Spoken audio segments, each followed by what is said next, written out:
গতকাল যখন বাজেট অধিবেশন শুরু হয় তারপর যখন আমরা দেখলাম প্রধানমন্ত্রী এসে যখন কথা বলেন, তার কথার মধ্যে একটা অত্যন্ত গুরুত্বপূর্ণ ইঙ্গিত ছিল। কি সেই ইঙ্গিত? গত 10 বছরের মধ্যে এই প্রথম সংসদের অধিবেশনের আগে কোনো বিদেশি আগুনের স্ফুলিঙ্গ আগুন জ্বালাতে পারেনি। বাজেট অধিবেশনের আগে নাম না করে বিরোধীদের চড়া সুরে আক্রমণ করলেন প্রধানমন্ত্রী। ये पहला सत्र मैं पिछले 10 साल के बाद देख रहा हूं कि जिसमें किसी भी विदेशी कोने से कोई चिंगारी नहीं हुई। বাংলাদেশে ইউনুস আর জর্জ সোরসের মিত্রতা এখন বিশ্বের কাছে ওপেন সিক্রেট। সোরসের কথা মতো উঠবে বসবে ইউনুস। সোরসের কথাতেই বাংলাদেশকে কিলো দরে বিক্রি করতে প্রস্তুত অপদার্থ ইউনুস। ঠিক তখনই দেশবাসীকে বাজেট অধিবেশনের আগে বড় বার্তা দিলেন প্রধানমন্ত্রী নরেন্দ্র মোদী। প্রধানমন্ত্রী বলেন, 10 বছরের মধ্যে এই প্রথম অধিবেশন হতে চলেছে যেখানে কোনো বিদেশি ইন্ধন নেই। 10 साल से 14 से देख रहा हूं, हर सत्र के पहले शरारत करने के लिए लोग तैयार बैठते थे और यहां उसको हवा देने वालों की कोई कमी नहीं है। ये पहला सत्र मैं पिछले 10 साल के बाद देख रहा हूं कि जिसमें किसी भी विदेशी कोने से कोई चिंगारी नहीं हुई। প্রধানমন্ত্রীর এই বিদেশি ইন্ধন মন্তব্য ঘিরে শুরু হয়েছে জল্পনা। বিশ্বগুরু বাইরে বলতে ভালোবাসেন, পার্লামেন্টের ভেতরে নয়। উনি পার্লামেন্টে ঢোকার আগে এই কথাটা বলেছেন। প্রশ্ন হচ্ছে, আমরা প্রশ্ন করছি না, ভারতবর্ষকে প্রশ্ন করছে যাকে গলা জড়িয়ে বন্ধুত্ব মেনে তার নির্বাচনী প্রচার করেছিলেন সেই ভদ্রলোকেরা, ভারতবর্ষের যারা পড়ুয়া, ভারতবর্ষের লোকেরা যারা অন্য দেশে আমেরিকায় যারা কাজ করছেন তাদের উপরে রোক লাগাচ্ছেন। ওটা আমাদের বলতে হচ্ছে না। সরোস সহ এই যে আপনার ডিপ স্টেট যারা রয়েছে, সেই ডিপ স্টেটের যেভাবে পতন ঘটেছে এবং তাতে একদল পশ্চিমবঙ্গ তথা ভারতবর্ষের রাজনৈতিক শক্তি, সেই শক্তিরা পিতৃহারা হয়ে গেছে। এখন আর কোনো বৈদেশিক শক্তি ভারতবর্ষের কোনো ইস্যুকে নিয়ে কোনো ইন্ধন যোগাতে পারছে না, কোনো আগুন জ্বালাতে পারছে না। এই সংসদের অধিবেশন এই জন্যই দেখতে পাচ্ছেন যে বিরোধীরা ছন্ন ছাড়া, বিরোধীরা কোনো ইস্যু পাচ্ছেন আর কেন্দ্র সরকারের বিরুদ্ধে বিরোধিতা করার। উনি কোনো রাষ্ট্রকে নির্দেশ করছেন না। এখানে বিদেশি ইন্ধন বলতে ডিপ স্টেটের ফাংশনিং কথা উনি বলছেন, যেটা আমাদের কালচারের সঙ্গে সাধারণত যায় না। ডিপ স্টেটটা বেসিক্যালি কন্ট্রোল করছেন জর্জ সোরস। এই জর্জ সোরসের নামটা উনি তো নিতে পারবেন না, কারণ জর্জ সোরস পার্লামেন্টের মেম্বার নয়, ভারতবর্ষের মানুষও নয়। হি ইজ আ হাঙ্গেরিয়ান জু। সুতরাং উনি এটা জাস্ট একটা কোভার্টলি বলার চেষ্টা করেছেন যে বিদেশি অনুপ্রবেশ মানে চিন্তা ভাবনায় যে অনুপ্রবেশ, সেই চিন্তা ভাবনার অনুপ্রবেশটা এখানে ঘটছে। বাংলাদেশে অরাজকতার মূলে যারা, তাদের তোয়াজ করে চলছে রাহুল গান্ধীর মতো বিরোধীরা। তবে প্রধানমন্ত্রীর কথাতে স্পষ্ট, দেশের সার্বভৌমত্বে কোনো বিদেশি শক্তির নাক গলানো বরদাস্ত করবে না ভারত। রিপাবলিক বাংলা। আমরা দেখেছিলাম গতকাল থেকে যখন এই বাজেট অধিবেশন শুরু হলো সেই সময় থেকেই আমরা একদিকে দেখেছিলাম যে রিপোর্ট পেশ হয়েছে, যে রিপোর্টে বলা হচ্ছে কতটা ফিস্ক্যাল গ্রোথ হয়েছে বা কতটা জিডিপির বৃদ্ধি হতে পারে, সেদিকে যেরকম নজর রাখা হয়েছে সেরকমভাবেই আরেকটা কথা অত্যন্ত উল্লেখযোগ্যভাবে বলেছেন নরেন্দ্র মোদী প্রধানমন্ত্রী। তিনি বলেছেন যে আমাদের এর পরের যে আর্থিক বাজেট আমরা পেশ করতে চলেছি, অর্থাৎ আজকের যে আর্থিক বাজেট পেশ করতে চলেছে কেন্দ্রীয় সরকার, সেখানেও নজর থাকবে অবশ্যই মহিলা ক্ষমতায়ন এবং যারা আজকের দিনে যুব সম্প্রদায়, তারা যাতে যখন তারা নিজেদের 40 অথবা 45 বছর বা 50-এর মধ্যে সময় থাকবেন, সেই সময় যাতে তাদের কাছে অনেক অর্থ নগদ আসে, তারা যাতে স্বাবলম্বী হয়, সেই দিকটাকে ভেবে বাজেটের রূপরেখা তৈরি হচ্ছে, এমনটা অন্তত ইঙ্গিত দিয়েছেন প্রধানমন্ত্রী।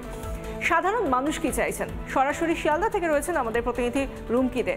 রুমকি, মানুষের একটা সবসময় নজর থাকে বাজেটের দিকে, প্রত্যেকটা সময় তারা দেখেন যে তাদের নিত্য প্রয়োজনীয় জিনিসটা কি দাম কমলো আর কোন জিনিসটার দাম বাড়লো, কর কাঠামোয় কি পরিবর্তন হলো, কতটা ছাড় পেলেন, এবারে সাধারণ মানুষের প্রত্যাশা কি?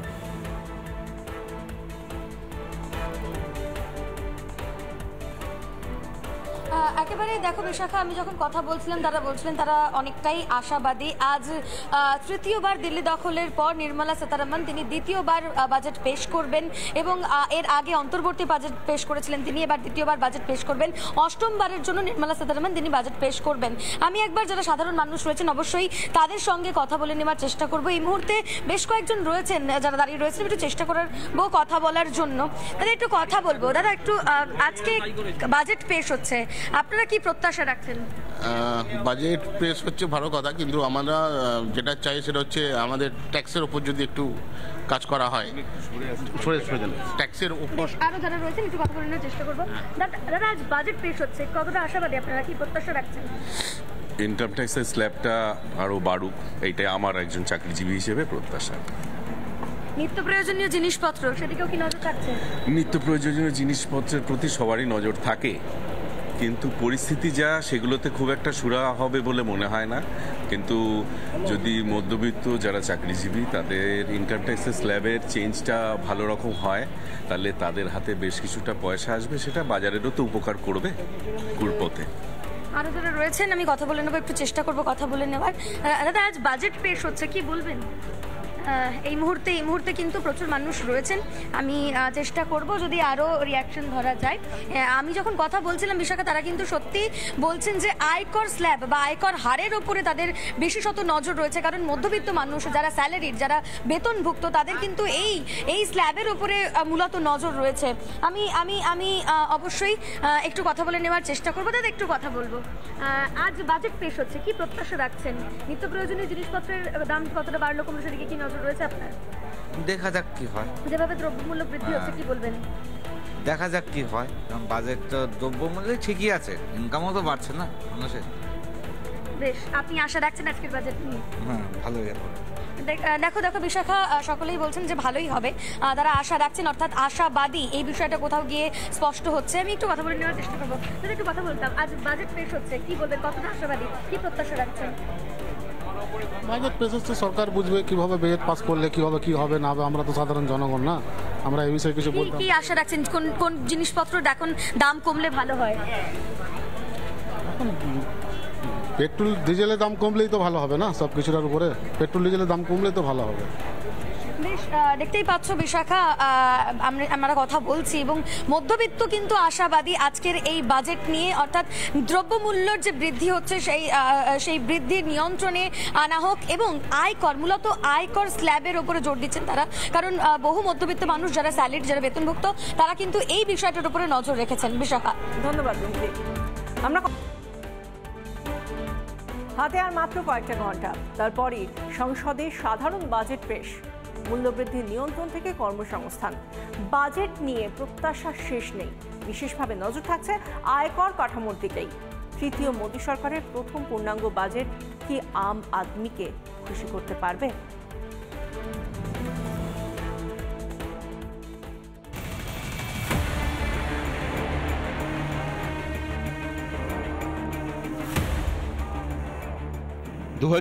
লোকসভা ভোটে দেশের মানুষ নিরাশ করেনি নরেন্দ্র মোদীকে। বীর বিক্রমে তৃতীয়বার প্রধানমন্ত্রীর কুর্সিতে বসেছেন মোদী। তৃতীয় মোদী সরকারের প্রথম পূর্ণাঙ্গ বাজেট পেশ। বাজেট ঘিরে স্বাভাবিকভাবেই প্রত্যাশার পারদ চড়ছে। চলতি বছর দিল্লি, বিহার বিধানসভায় ভোট যেমন রয়েছে, তেমনি পরের বছর ভোট রয়েছে পশ্চিমবঙ্গ, অসম ও কেরালায়। তার আগে শুক্রবার বাজেট পেশ। ভারতকে বিশ্বের তৃতীয় বৃহত্তম অর্থনীতি করার স্বপ্ন দেখিয়েছেন প্রধানমন্ত্রী মোদী। সেই লক্ষ্যে অর্থমন্ত্রী নির্মলা সীতারামন কি দাওয়াই দেবেন? গৃহঋণের ক্ষেত্রে সুদে ছাড়ের সম্ভাবনা, বাড়তে পারে আয়কর ছাড়ের ঊর্ধ্বসীমা, বদল আসতে পারে জিএসটি পরিকাঠামোয়, কর্মসংস্থান বাড়াতে একাধিক পদক্ষেপ করা হতে পারে, কৃষিক্ষেত্রে হতে পারে বড় ঘোষণা, শিল্পে লগ্নি টানতে বেশ কিছু কর ছাড়ের সম্ভাবনা, প্রতিরক্ষা ক্ষেত্রে বাড়তে পারে বরাদ্দ, জোর দেওয়া হতে পারে আত্মনির্ভর ভারতে। ক্ষমতা এসছে, যে কোনটা বাজেট পেশ করছে সেখানে সাধারণ গরিব মানুষের জন্য, মধ্যবিত্তদের জন্য তাও তো পুরো রিলিফ কিছু দেয়। বাজেট মানে তো এটা উদ্যোগপতিদের বাজেট। গত 10 বছরে বড়লোক আরো বড়লোক হয়েছে, এরা আরো ধনী হয়েছে, গরিব আরো গরিব হয়েছে। ক্ষুধা সূচকে ভারতবর্ষ কোথায়? ওই ডাল ভাত খাইয়ে দিলাম এটা নয়, ক্যালোরি কত যাচ্ছে।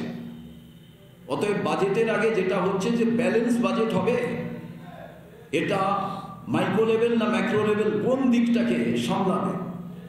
তার কারণ এই সরকার ডিমনিটাইজেশন যেদিন থেকে করেছে সেদিন থেকে অর্থনীতি ভেঙে পড়েছে। ভারতের অর্থনীতিকে আরো শক্তিশালী করবার জন্য নিউ মিডল ক্লাস আজকে উঠে এসেছে এবং নিম্ন মধ্যবিত্ত মানুষ, মধ্যবিত্ত মানুষকে এই বাজেট নিশ্চয়ই কিছু সুরাহা তাদের জন্য করে দেবে। এবং বিশ্বাস করি যে মহিলা সশক্তিকরণ, যেটা নরেন্দ্র মোদীর নেতৃত্বে এই সরকারের, সেক্ষেত্রে মহিলারাও লাভবান হবে। সাধারণ মানুষের প্রত্যাশা পূরণের আশাবাদী প্রধানমন্ত্রী। इस सत्र में हमेशा की तरह कई ऐतिहासिक बिल पर सदन को चर्चा होगी और व्यापक मंथन के साथ वो राष्ट्र की ताकत बढ़ाने का काम करने वाला कानून बनेंगे। মূল্যবৃদ্ধি সামাল দেওয়া না অর্থনীতিকে আরো চাঙ্গা করা, অর্থমন্ত্রী নির্মলা সীতারামন কোন পথে হাঁটেন সেদিকে তাকিয়ে দেশবাসী। রিপাবলিক বাংলা। নানা ধরনের কন্টেন্ট দেখার জন্য লাইক করুন, শেয়ার করুন আমাদের ফেসবুক পেজ, সাবস্ক্রাইব করুন আমাদের ইউটিউব চ্যানেল। পাশাপাশি অন্যান্য ব্রেকিং নিউজের জন্য অবশ্যই চোখ রাখুন রিপাবলিক বাংলায়।